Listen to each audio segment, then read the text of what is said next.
It's time for the Splash Live from Civic Center TV, featuring stories from and about people like you in the greater West Bloomfield area. Simulcast on cable, 89.3 Lakes FM, social media, and the web. Now live from Green Media Center on Walnut Lake Road, it's the Splash Live. Live, local, social, it's the Splash Live on Civic Center TV and 89.3 Lakes FM. Welcome, friends and neighbors. I'm Tyler Keefe. Thank you so much for joining us. We begin today in Keego Harbor, where there is no countdown to the Woodward Dream Cruise because Dream Cruise season always begins at Gino's Pizzeria and Restaurant on Cass Lake Road. For the past 28 years, Gino's and his team have kicked off Dream Cruise Week with a classic car show right here in the heart of the lakes. Car show goers like Mike Harden, Doug Walden, and Dale Madison say it's the best way to enjoy the Dream Cruise fever with friends from right here at home. It's the camaraderie. It's the caliber of people here. Everyone is just wonderful people, especially the host. I've known Gino for about 50 years, and he really takes good care of his people. He's just great. It makes great food, too. Yeah, Gino's, the whole Santia family are great. Like I said, I've known them for over 20 years, and, they do so much for the community, and, everybody looks forward to this show every year. Everybody's looking for a good, clean place to go with good food, and that's what Gino's brings to us. Nice, good parking, all asphalt, no dirt, so it's just a nice, fun place to come. They always have lots of good entertainment, and I see people here once a year. I never see them any other time of the year, so it's always nice to catch up.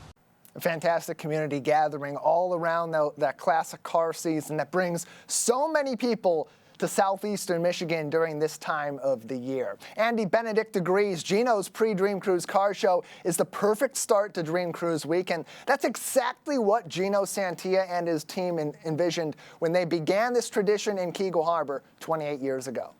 Dream Cruise is a yearly gathering that happens on Woodward Avenue.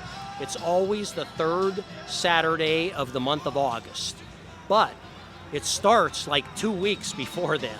If you go down to Woodward, it's crowded.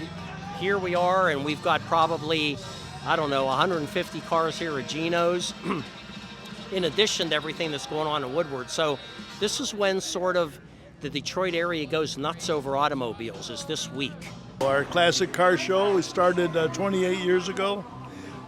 Just as a thought on my mind, I put the sign out front, Car Cruise Night, and everybody started showing up. Yeah, it's wonderful that they all come together for this. If I looked around, there's a lot of people that live in town, council members, people of the city.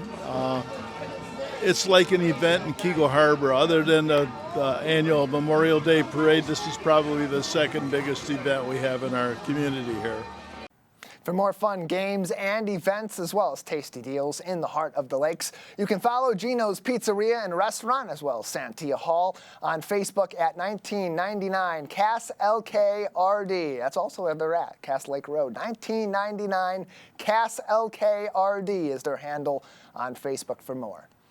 The MHSAA officially kicked off regular season football at midnight on Monday this week, reopening the first official practice window of the 2025-2026 season. Close to home, your West Bloomfield Lakers took their first road trip of the regular season late last week to Rochester High School for OAA Media Day. I had the chance to speak to Jeremiah Benson, who's been taking on a bigger role this season following his 50-plus tackles in the 2024 regular season and embracing his new role as one of the Lakers' most prominent leaders. Here's our conversation. We're at Rochester High School for OAA Football Media Day, and now a chance to preview your West Bloomfield Lakers regular season. One of the most key players on the defensive side of the ball, and someone you're going to be seeing a lot on the offensive side in 2025 is Jeremiah Benson, senior and one of the captains for the West Bloomfield Lakers. Jeremiah, coming off of last season, a lot to motivate your team for 2025. What's really been your focus in this offseason as you've looked forward to your senior year? Kind of just this year, we just taking it slow this year. We pacing ourselves. We're taking it game by game. We're not worried about the playoffs. We're not worried about how we fell short last year. We kind of just going to take it game by game, just focus on who we got to focus on week by week. And, we're just going to grind and put in the effort, just to get the win. So.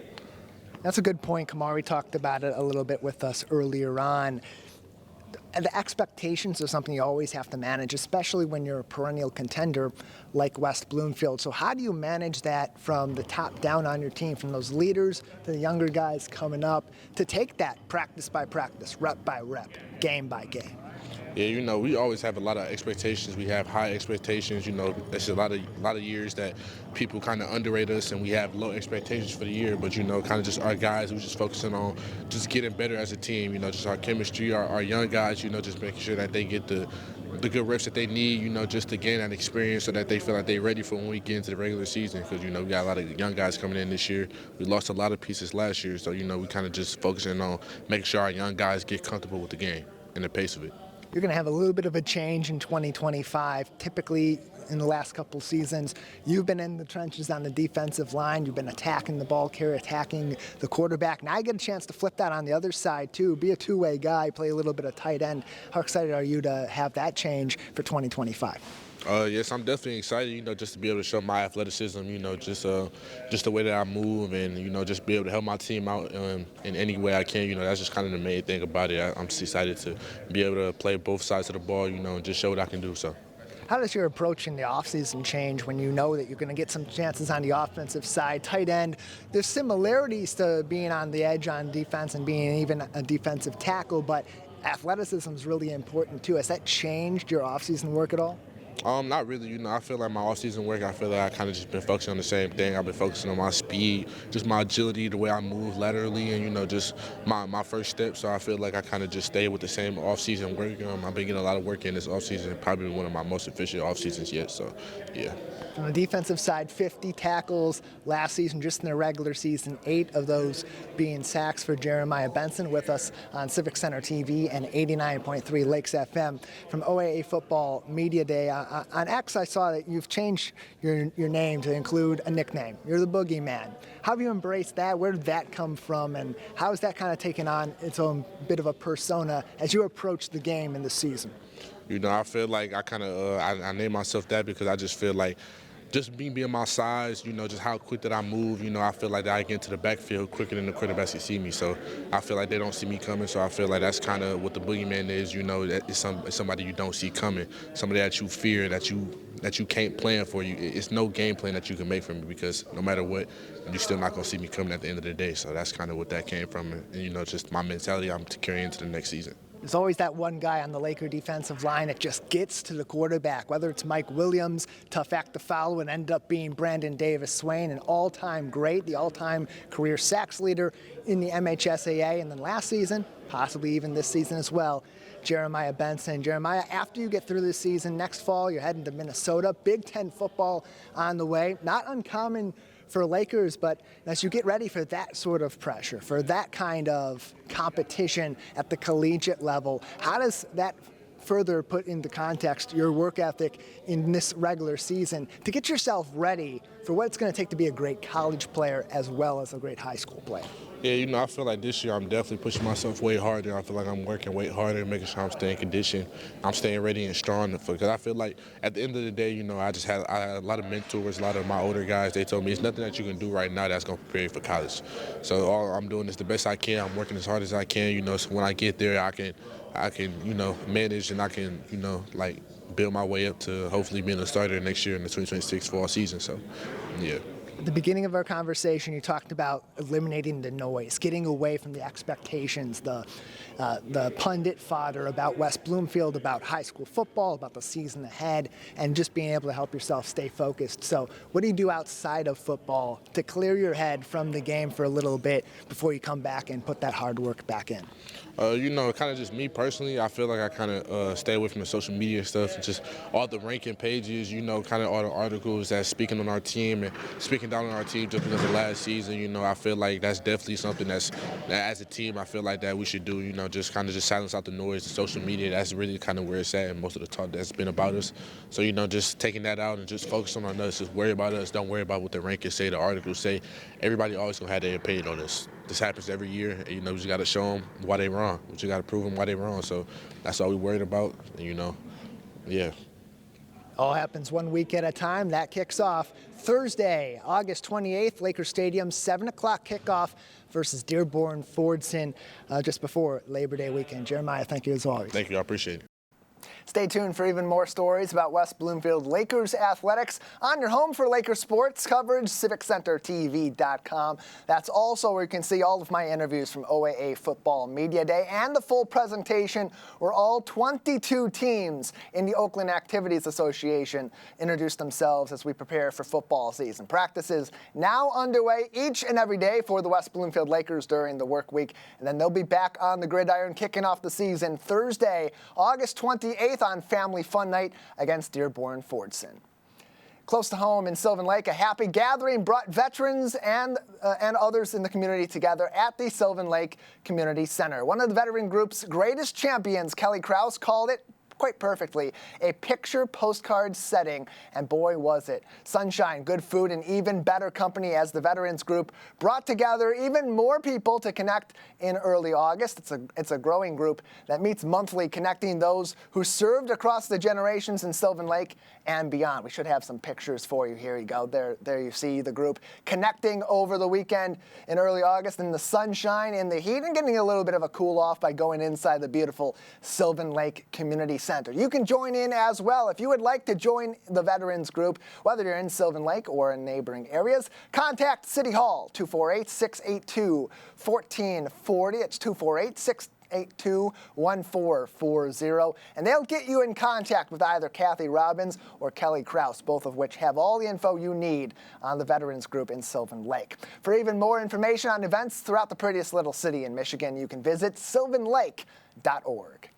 Friday night, it's the final summer gathering out on the block. The Keego Harbor Block Party celebrates its final event of the summer at Rose Sorter Park behind City Hall with games, activities, friendly people, and music from Vinyl Matrix. In addition, food from a Taste of Motown food truck, and of course, local artists bringing their works to Keego Harbor from the Art Sale Collective. It all starts at 5:30 p.m. behind City Hall in Rose Sorter Park. You'll notice the gazebo out there as well. It'll help you find the location. The perfect way to kick off your weekend right here in the heart of the lakes. There's plenty of more fun games and events in Keego Harbor all throughout the year, including as we get into the fall season. Find even more of those events for the whole family in Keego Harbor on Facebook at KH Parks. It's a tradition that spans the generations and concludes the summer in the tastiest way possible. For now over 60 years, the prettiest little city in the state of Michigan bids farewell to the summer with their annual ice cream social, connecting neighbors and old friends alike and creating an historical landmark along every calendar's August page. Joining me to preview the 60th annual Sylvan Lake Ice Cream Social is the Garden Club's Tina Herzberg, as well as Sylvan Lake historian Helen Jane Peters. Ladies, thank you both for being with us today. Hello.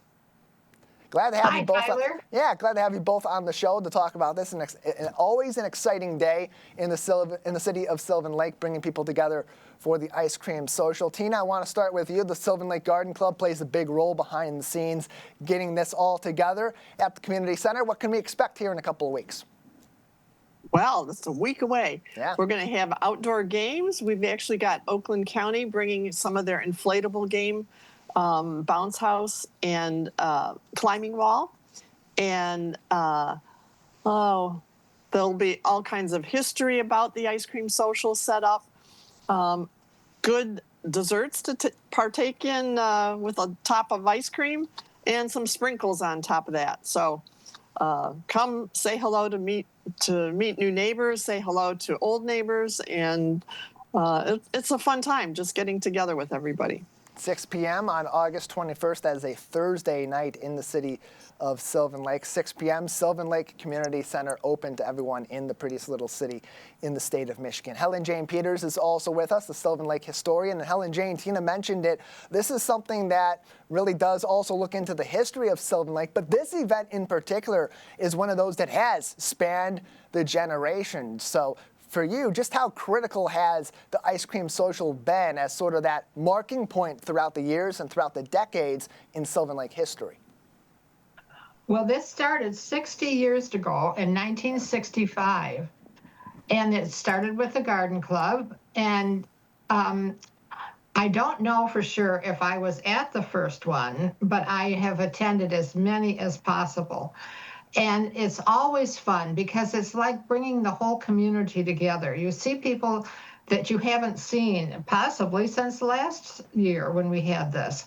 And it's wonderful for new people to come to meet their neighbors. So that is really fun. One thing that they used to do years ago is the children in Sylvan Lake were asked to sell tickets to the ice cream social. And they were little, like 2x3 tickets, and they would go to their neighbors and ask if they would like to buy one. So they'd be all set when they came to the ice cream social. So if the kids sold 10 tickets, they would receive one free for themselves. And so they really worked hard so they'd have a ticket for themselves. I'm kind of guessing their parents would not just give them $1 to buy a ticket, but they would actually earn their ticket. And that went on for many, many years. In fact, Mrs. Mason was the one in charge of that, and she had been a teacher at Whitfield, so she knew a lot of these kids. And they really had fun going door to door, trying to sell tickets. But that stopped a few years ago. But it was a lot of fun. But we do have our display boards up that tell the history of Sylvan Lake, and I'll be there to answer questions. And we have some special ones that Tina and I made 5 years ago to honor our ice cream social. So there are lots of pictures for you to look at, lots of things that you might not know about Sylvan Lake, and you'll see that on the displays at the community center. Yeah, small town, but it has a robust history that a lot does center around these community gatherings. Tina, I want to go back to you because the location of this is quite significant in the history of Sylvan Lake, but as it stands right now, the community center property, it could not be a better location to bring people together in the prettiest little city in Michigan, to have all these different activities. And really it is that central point, even though it's off on the lakeside, it really is that central gathering point for this entire Sylvan Lake community. It really is. The community center, when I first came here, the community center was the old community center. Mm-hmm. And it's been such a gathering space. It's lovely. I love it. And my phone was pinging there. Sorry, I missed the rest of your question. That's okay. Technology gets in the way sometimes. We do this over Zoom, all these interviews. Convenient to bring everybody in from all throughout our community and beyond. And sometimes we got to navigate through that. No big problem. Tina Herzberg with us from the Sylvan Lake Garden Club. Helen Jane Peters also with us, the Sylvan Lake historian. The Sylvan Lake Ice Cream Social comes back for its 60th annual event on Thursday, August 21st from 6 p.m. to 8 p.m. Ice cream, just $2. Great opportunity to meet some new neighbors. And Tina, that's what's really this is all about. It's about bringing people back together from across the city of Sylvan Lake as we wrap up the summer season, one of the most vibrant in the city all throughout the year. But it's also about also a great way to help people that have now joined in on the city of Sylvan Lake to get to know their community a little bit and become a part of it. It really is. People come from that have moved away, return. You know, we haven't seen them in a little while, and so it's a nice time to revisit and say hello and, you know, what have you been up to? And yeah, we have people that have moved away and still bake us a cake or two and bring it to the ice cream social. And yeah, it's so much fun just discovering the friendships and reigniting, and yeah, it's a wonderful event. Some of the write-ups we get afterwards are just amazing.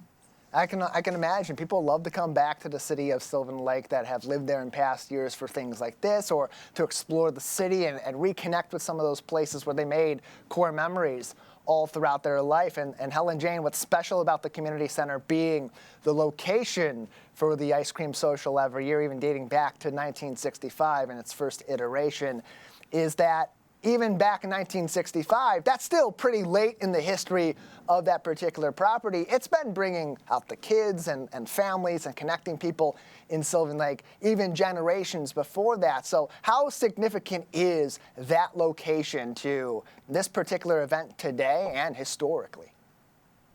Well, our community center is absolutely beautiful.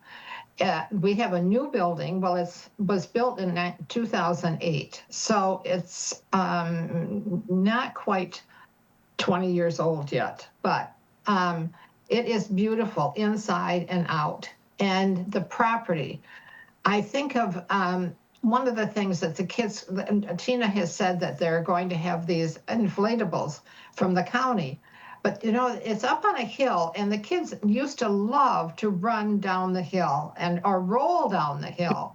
And that was always fun. And they used to play like musical chairs, where they put the chairs in a circle, and then everybody marches around the chairs, and you sit when the music stops. And they take one chair away, so one person is left without a chair to sit in, and so they're out of the game. But then they would win something. The last person standing would win a very special cake. In fact, Char Gamble was one that used to make them that looked like a doll or a Disney a character, and the kids loved that. In fact, I'll be surprised if Char doesn't do that again. And I want to reiterate, the cakes are all homemade. They are delicious, and it's really hard to make a decision which one you're going to choose. And then you have a choice of chocolate or vanilla ice cream. And I also want to say that Ann Nichols has been the chairman of this event for at least 40 years. Wow. We recognized her a few years ago at the Michigan Week breakfast. To honor her as a volunteer. And she was absolutely, she has this down to a science. She knows exactly what has to happen and what has to happen ahead of time. So it's very well organized. You buy your ticket and you go through the line, and then you choose your cake and ice cream. So we can thank Anne for doing this for so many years, and all the wonderful homemade cakes. And it's, of course, it's one of the hallmark traditions of the city of Sylvan Lake, but it's also something that has withstood the test of time and also changed over the years. And you know, in a world where we're so fragmented today, we have our busy lives, we have so much going on, we don't necessarily, people are not getting out as much maybe today as they have in the past. Tina, I want to go to you. How important in 2025 are these community traditions now in comparison to even just a few years ago? Oh, very important. You know, it's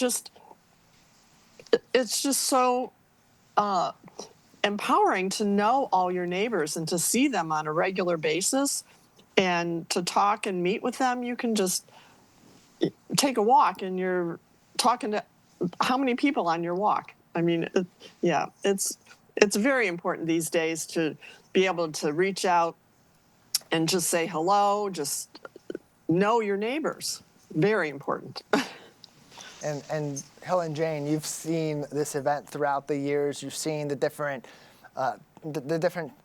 times throughout the history of Sylvan Lake that you've been in the city, and that you've been serving as the city's voluntary historian. How this event has changed, how it's made an impact, and how it really reflects on what makes the Sylvan Lake community special. So as people are experiencing the event now and in the past few years and in the years to come, just how important are moments like this, even as they are just a drop in time, how important are they over the span of time for a city like Sylvan Lake?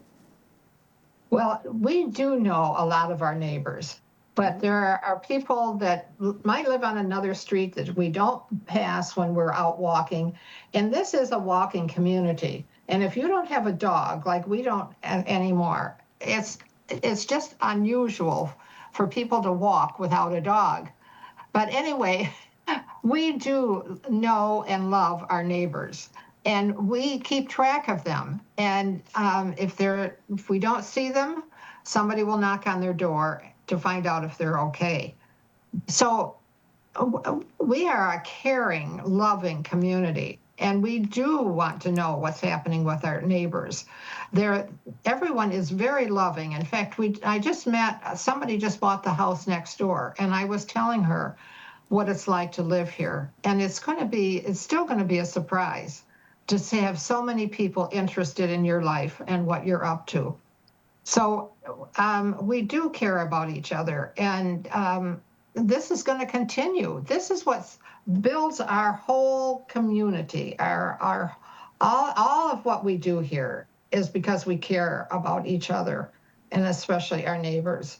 So just come, because you will feel the love between everybody. And that's one thing that Sylvan Lake is known for. It's these kinds of moments that make living in a town like Sylvan Lake bring you back in time a little bit, back in the generations to when we had these small towns that had that sort of connection and gave people that special connection to where they live. Tina, Helen, Jane, I want to thank you both for joining us. Before we let you go, Tina, anything else that people should know about this upcoming event or other things coming up after the ice cream social with the Sylvan Lake Garden Club? We'll have our next meeting in September. Actually, we've got an evening presentation coming up too in September. But if you're interested in the Garden Club, there'll be some information at the ice cream social. You can talk to one of the members if you're interested in joining us. Yeah, we meet once a month at the community center and talk about gardening stuff or talk about our neighbors. You can saying hello. Yeah, just social. Helen Jane Peters, Tina Herzberg with us from the Sylvan Lake Garden Club and the City of Sylvan Lake. Their annual ice cream social Thursday, August 21st at the Sylvan Lake Community Center. That all kicks off at 6 p.m. Games and activities from Oakland County Parks. Outdoors, plenty of ice cream, and of course, friendly people in and outdoors in the City of Sylvan Lake in just a little while, August 21st, 6 p.m. More information can be found on Facebook at Sylvan Lake Garden Club. Tina, Helen, Jane, thank you both for being with us. Thank you, Tyler. Appreciate it. More information, even more fun events throughout the calendar year in Sylvan Lake can be found on sylvanlake.org. It's also a great way to explore how you can get involved in the prettiest little city in Michigan. We'll take a break on the Splash Live. On the other side, ways that you can help caregivers as well as help your neighbors in greater West Bloomfield and beyond, plus clean comedy right here close to home in West Bloomfield. Live, local, social. The Splash Live will be back right after this on Civic Center TV and 89.3 Lakes FM. We'll be right back with the Splash Live.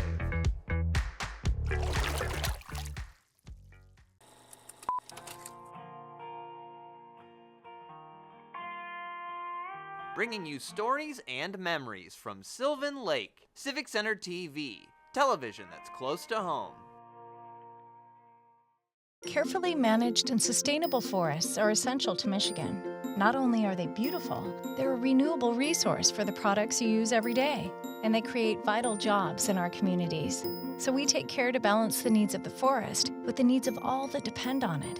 In fact, every branch of forestry ensures that future generations will always have a tree for life and forests for a lifetime. To learn how sustainable forestry benefits your life, visit michigan.gov/forests for a lifetime.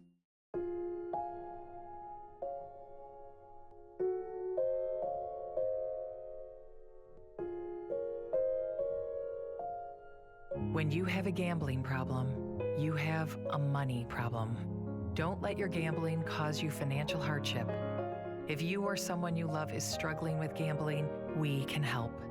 Get free confidential counseling and win your life back. Learn more at michigan.gov/problemgambling. Find local municipal meetings at our program schedule on civiccentertv.com.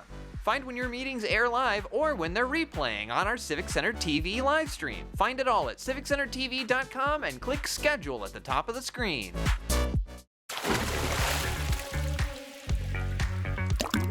And now, back to the Splash, live. Live, local, social, welcome back to the Splash Live on Civic Center TV and 89.3 Lakes FM. I'm Tyler Kieft. Thank you for joining us and, as always, for following along with our programming and all of our content on civiccentertv.com and across our social media. In West Bloomfield, the community organization is kicking into high gear efforts to help people affected by dementia in our community and beyond. Jewish Family Service recently launched a brand new set of programs to help those with dementia, their caregivers, and families as well along their journey with the medical ailment. I spoke to Barb Haddad from Jewish Family Service to learn more about these new programs. Barb, thank you so much for being with us today. Thank you for having me.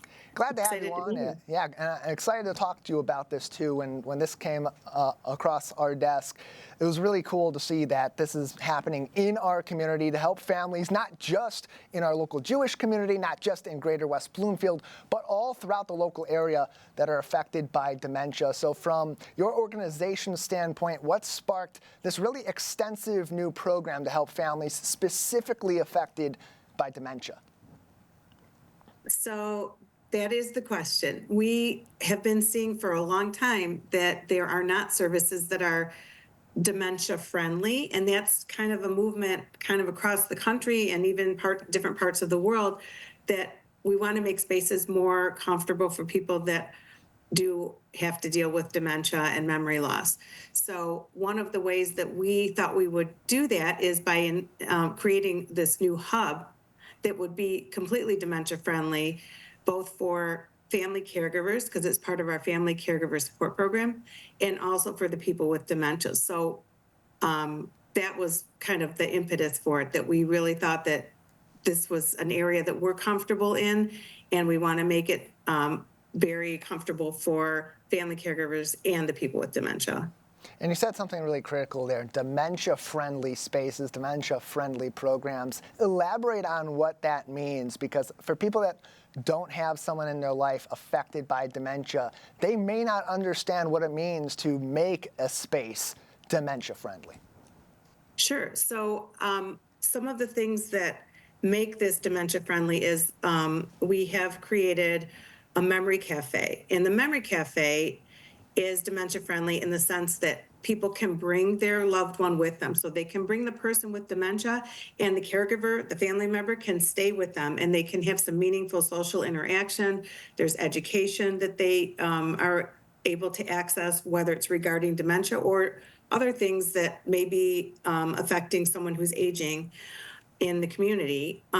There's also people who will help them, volunteers from our organization will help them from their car to the facility.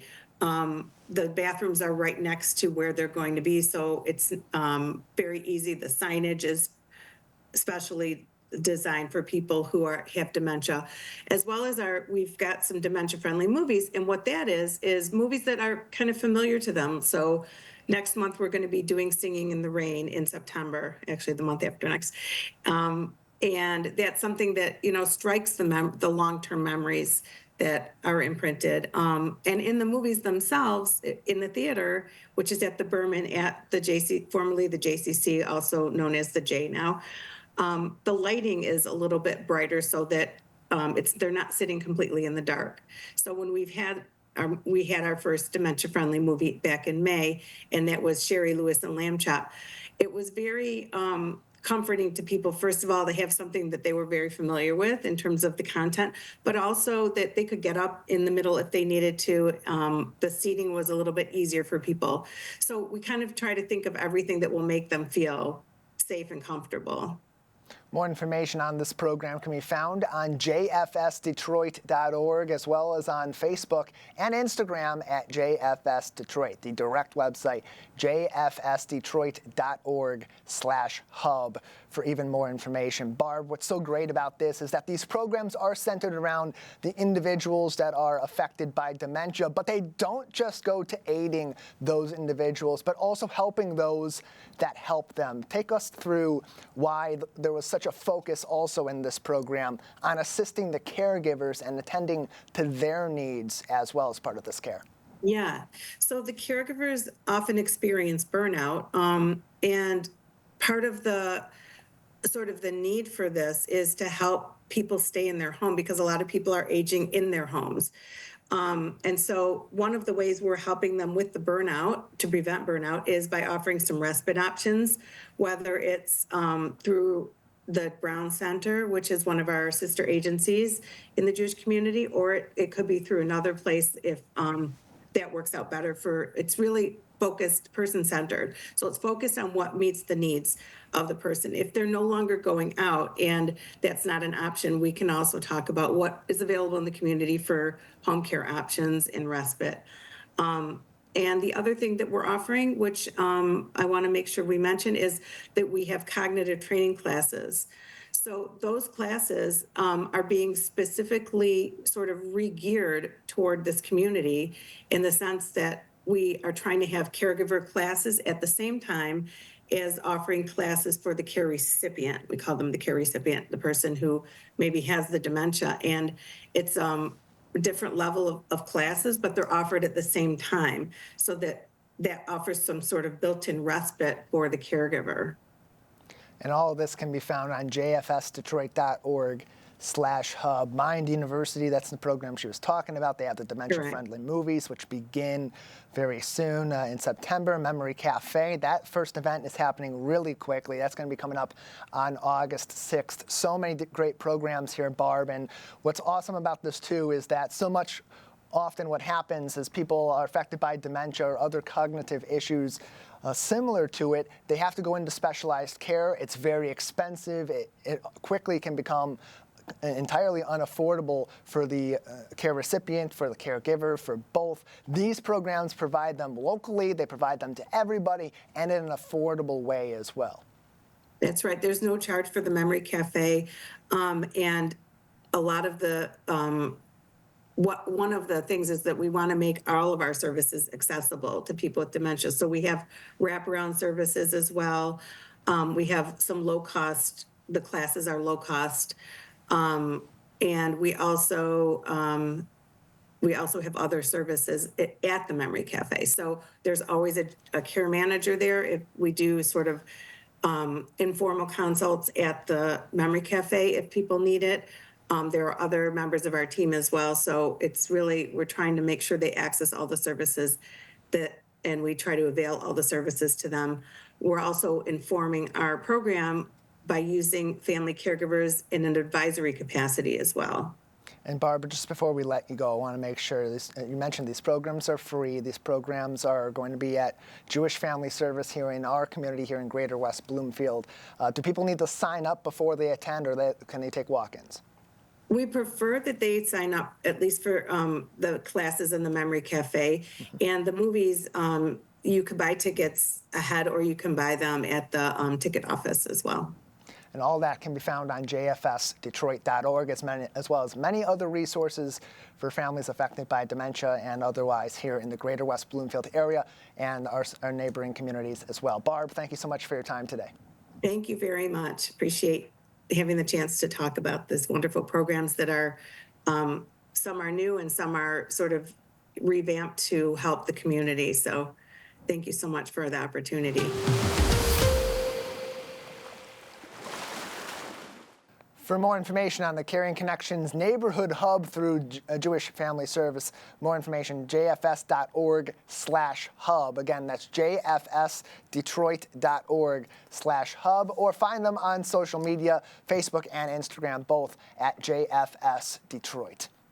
In Keego Harbor, a September day out on the links may just make someone's holiday season a bit warmer. The Jacket Club of Keego Harbor is hosting a golf outing coming up in September to help raise funds to support its efforts to provide local families with essentials this upcoming holiday season. Club member Dennis Kearns recently joined us on the Splash Live for more details. How you doing, Mr. Kearns? Good morning, Kevin. How are you? Doing just fine. Interested in this annual golf outing charity event that you all have going on. So let's just speak about it. What makes this golf outing, which is annual if I'm not mistaken, what makes it so popular and successful as a fundraising event for the Jacket Club? Well, it's got a deep history of helping out the community, as Gino's restaurant so often does. And he's been doing it for decades. You get a good group of solid people that are helping, have a great time out golfing together, and then raising money for the charity as well. It's a great combination of community leadership. Yeah, having a little bit of fun, doing it for a good cause as well, killing two birds with one stone, can't be mad at that. Now, we just briefly talked about how the funds are being used for proceeds to benefit some of the things that the Jacket Club does. Can you give us a little bit more details on how the funds raised from this event are used to support the local families and individuals in Keego Harbor and Greater West Bloomfield? Well, we've been doing this. The Jacket Club has been in existence for more than 60 years, and we've been providing Christmas for some of the less fortunate in town. We've been working the last few years with West Bloomfield Optimists. We actually assisted 60 families last year, 42 children from Keego Harbor with gifts, toys, and food for the holiday season. We spend probably $5,000 to $6,000 a year every season, so it's important for us to restock our monetary treasury and be able to help again next year. Yes, and we appreciate all the work. I think we highlighted one of the holiday events that you all did last year as well. And we want to continue to applaud you all for the effort and the work that you do in our community and the difference that you make. Now, if I'm not mistaken, you all do something with gift baskets and gift certificates, collecting those and doing different giveaways. Please? We're in the process right now of trying to get local businesses and residents to give gift baskets or door prizes or so that we could raffle off as well at the golf tournament. It would be a great way of helping out. You could get a hold of Rocco at Gino's and let him know if you've got something you want to donate, or you can give me a call somewhere. Perfect, perfect, perfect. And by the way, with us right here live on The Splash, talking about the upcoming Jacket Club fundraiser golf outing, we have from the Jacket Club of Keego Harbor, Mr. Dennis Kearns, just giving us more details on it. Now, let's just backtrack now that I think about that. Let's give the details, the who, what, where, when, and why of the event as well. Well, the event itself is going to be September 4th. Early morning start, four-man scramble, and then a steak dinner afterwards at Gino's restaurant. Perfect, perfect. So all community involvement, working with Gino's and other organizations. And speaking of other organizations, if I'm not mistaken, you all recently partnered with the West Bloomfield Optimist Club as well to provide some food baskets. Can you just talk about that collaboration and how it worked? Yeah, well, what we did was we, and along with the West Bloomfield Fire Department, used their fire hall, and we brought in, like I said, probably about, our part of the donation was probably about $5,000 to $6,000. The West Bloomfield Optimists came up with quite a bit as well, and we were able to help out 60 families in the West Bloomfield area, 42 children from Keego Harbor area that plus some, we put together food baskets for some of the senior citizens in Keego as well. So it was really a great thing to do around holiday time when people should be celebrating, and some people have a little less than others. Yep. Well said. And I'm glad that you all keep that in mind, too, the different levels that people are at. I mean, we are in a very well kept neighborhood and community, West Bloomfield, Greater West Bloomfield, but not everyone is living at a certain status as well. So to keep that in mind, it speaks volumes. And going to that point as well, how do you all identify the families and the individuals that are in need within our community to ensure the donations are reaching them? We work with the school system primarily. A lot of the school counselors give us referrals to the children, and that's the best way we know to keep it clean and to make sure that the needs are being met with people that have the needs. Yeah. Well said. With us right here again on The Splash Live, talking about the upcoming Keego Harbor golf outing in partnership with Gino's Restaurant from the Jacket Club of Keego Harbor. We have Dennis Kearns talking about that event, which is happening on September 4th. That's a Thursday at the Pontiac Country Club in Waterford. Now, organizing this and other events, some people may not see the work that goes into it. They just see the end result. Great, successful event.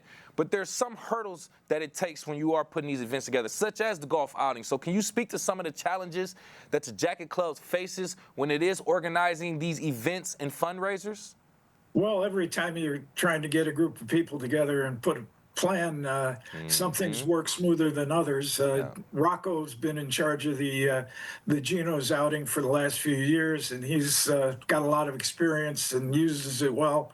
And we're just there to assist him in his needs, and to perform on September 4th and be there for the golfers and Geno's restaurant and the charity as well. That's right. That's right. And we love that too. Now, don't want to hold you up too much longer. Anything that the Jacket Club is currently working on or planning for the future you can tell us about? We're always looking for new fundraising ideas or new ways to raise funds. If people want to make a donation, we are a 501c3 charity, so it's tax deductible. Our post office box is 452 Keego Harbor 48320. We're always willing to take donations, and you'd be helping the community out tremendously. Perfect. And as we land the plane, once again, Mr. Kearns, anyone that's interested in the Jacket Club, the golf outing, or just want to know more, please tell them how they can do so. Probably get a hold of Rocco at Geno's restaurant. Stop by there. All the information would be there. Their phone number is 682-6540, but it'd probably be better to stop by and talk to people. Yeah, stop by, see them face to face. No Facebook, no social media, no phone calls. Go right in there. That's hey, we right. appreciate you again, sir. Thank you for you and everything that your organization does to our community. Once again, from the Jacket Club of Keego Harbor, Mr. Dennis Kearns. Thank you, sir. Thank you very much, Kevin. I appreciate all your help.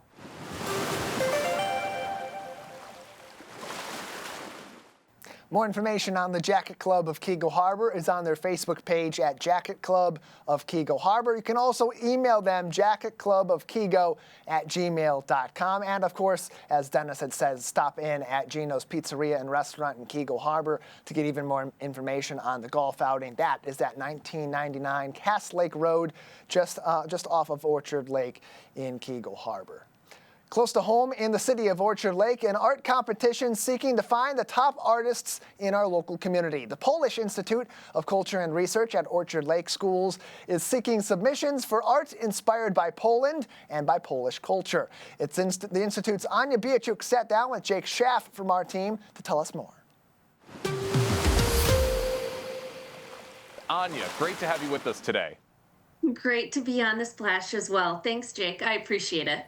Absolutely, and I'm really, really interested in hearing about this competition. This is the 29th edition of this arts competition, but it's making its grand return because it's been away for over a decade, it sounds like. What can you tell us of the history of this contest and what inspired the decision to relaunch the event now in its 29th edition?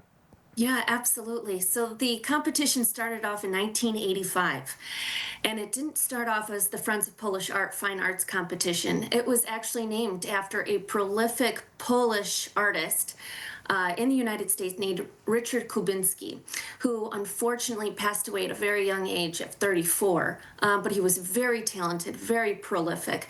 And we want to encourage that the expression of Polish heritage and supporting Polish artists to its fullest.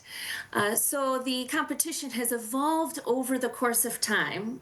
29 editions is pretty significant. There's been over a decade of a break here, but I think a lot of organizations experienced a little bit of a lull and uncertainty during the COVID pandemic, but now things are full force. We're excited to bring it back. Now, Jake, I want to mention that we're not limited to just artists and individuals of Polish descent. Okay. There are unique prizes. There's a $500 Best in Show, but those that thoughtfully engage with Polish themes, there's also a really nice considerable prize for that as well. That's a $400 prize. And we have other tiers as well. So we're really excited. We're hoping to see people from all over the country. We're getting entries pretty consistently now for the last few weeks. So sharing this opportunity with you right now is really perfect. So I appreciate the chance to be here. Absolutely. We love getting events like these, a little more promotion and helping to make sure that everyone in the community is aware. Now, you said that the inspiration behind this event came from an incredible artist by the name of Richard Kubinski. Could you tell us a little bit more about his background and why his legacy remains such a meaningful part of this event? Yeah, so not only, of course, obviously his Polish descent, right? But he was a gifted painter. He was a poet, a translator, a very cosmopolitan man. He was an educator and a cultural advocate. But the reason why he was tied to this art competition is because he was actually a president of the Friends of Polish Art Society, which is one of our long-standing partner organizations here in the Metro Detroit area that focuses on preserving this cultural history.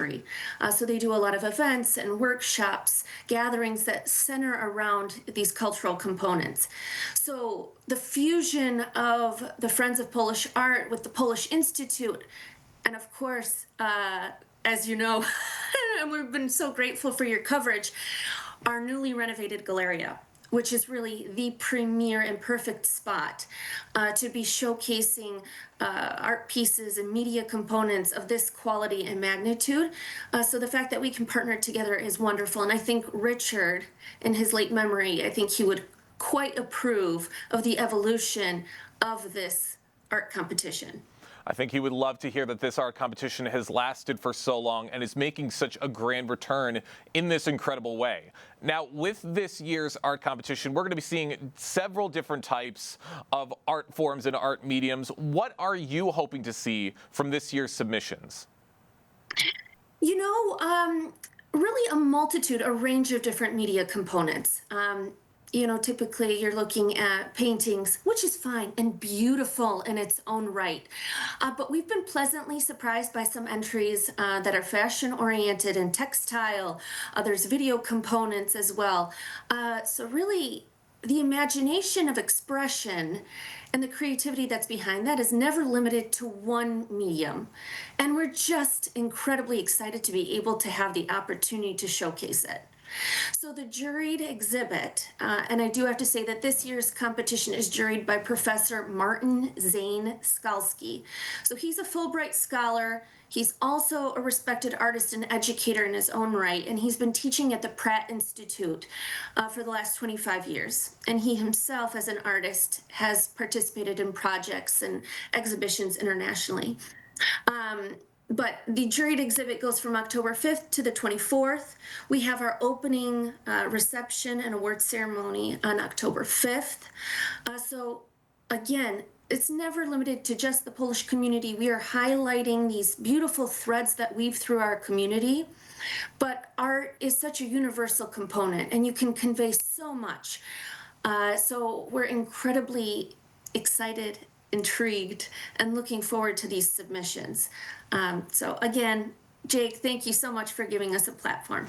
Absolutely, and I'm just as intrigued as you are to see all of these great art forms and mediums as they tell a story and they're featured in this competition. For those just joining us right now on the Splash Live, I'm talking with Anya Biachuk, the Associate Director for Polonia Affairs with the Polish Institute of Culture and Research, talking about the 29th Friends of Polish Art Fine Arts Competition, which is making its grand return this year after a decade away. Now, Anya, one of the award categories highlights Best Polish Theme. What kind of work typically resonates in that category, and what does it mean to explore Polish culture through art? Gosh, well, Jake, that's such a loaded, that's a loaded question. Because it's, gosh, ask a Polish person what Polish culture is. But it's conveyed in different dimensions, right? You're talking about history. You're talking about personal history. You're talking about the collective, past, future, present.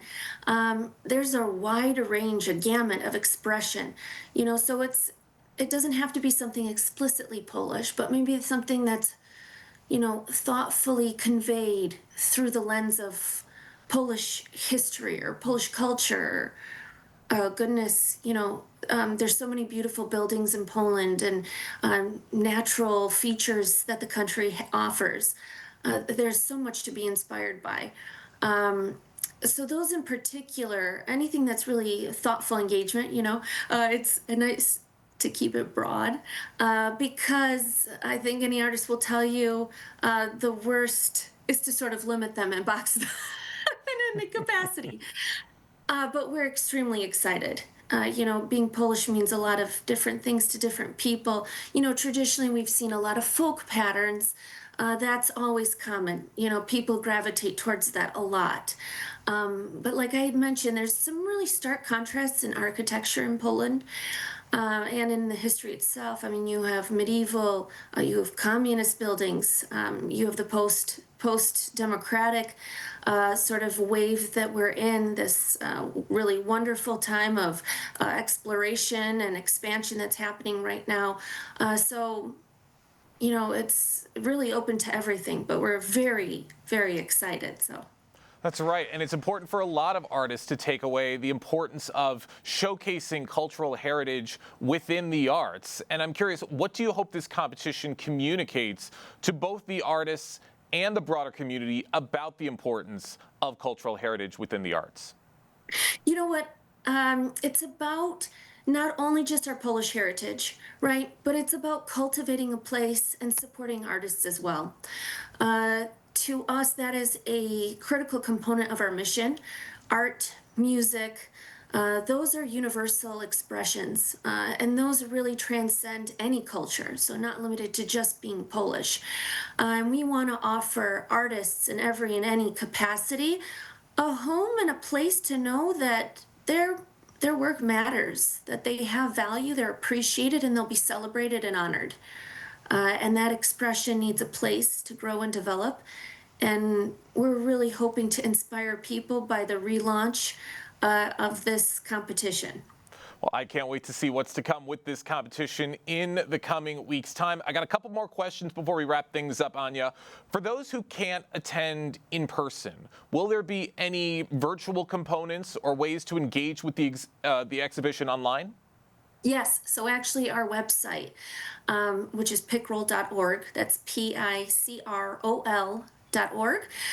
We currently have information about the arts competition there right now. There's a link that'll directly take you to the Friends of Polish Art site for any submissions. I do have to mention that submissions are being taken till September 2nd, and that deadline is being firmly held. So if you are on the fence or considering, I would say please go forward, take the chance. We're extremely excited. This is the right place for you, and we're completely excited to welcome you. Artists are welcome to bring 5 pieces of art in their portfolio. Entry fees are only $30. $30, and I think the prizes are considerable, so we hope that many people will take advantage of it. But information for those individuals who are unable to meet us through October 5th through the 24th of the juried exhibit, they'll be able to see it online. So we'll have it on our website. We'll have information about the pieces. We'll have a map, a guide. It'll be well represented. So we hope people come in person. The location is fantastic. Jake, you can attest. We've been really fortunate to host you quite a few times. And we just really hope that people take the opportunity, especially those in the community, to come out and check it out. It is really unique and one of a kind and extraordinarily special for the community. It absolutely is. With a September 2nd deadline, there's plenty of opportunities and plenty of time for everyone to keep those submissions coming. Can't wait to see what's to come. Last question. How can the public and supporters contribute to ensuring the continued success of events like this competition in the future? Yes, so the best way is to contact us at the Polish Institute at Orchard Lake. So we have information online again. So that's PICROL.org. They can reach out to us directly. They can also send an email at info@pickrol.org, info@picrol.org. We're always happy, and we very much welcome community engagement. This is important to us, and seeing, we're always naturally excited about these things. This is our wheelhouse. This is what we do, but what's incredibly special is when we see others engage with us and show, the same level of excitement. But you know what, Jake? Sometimes it's not always the same. Sometimes it's a curiosity. They want to learn more.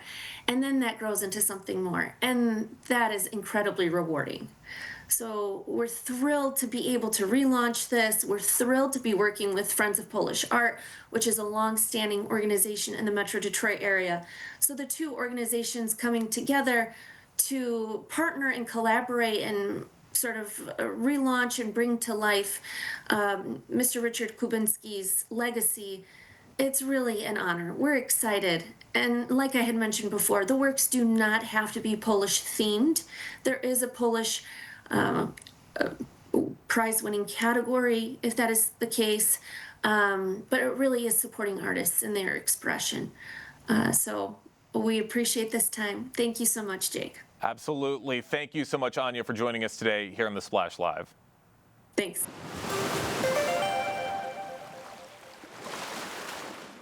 That's our show. Wanted to remind you that television that's close to home is always online on civiccentertv.com, as well as all across our social media. Big thank you to our entire crew and, of course, to you for joining in. For our entire team, I'm Tyler Keefe, live, local, social. This has been The Splash Live on Civic Center TV and 89.3 Lakes FM.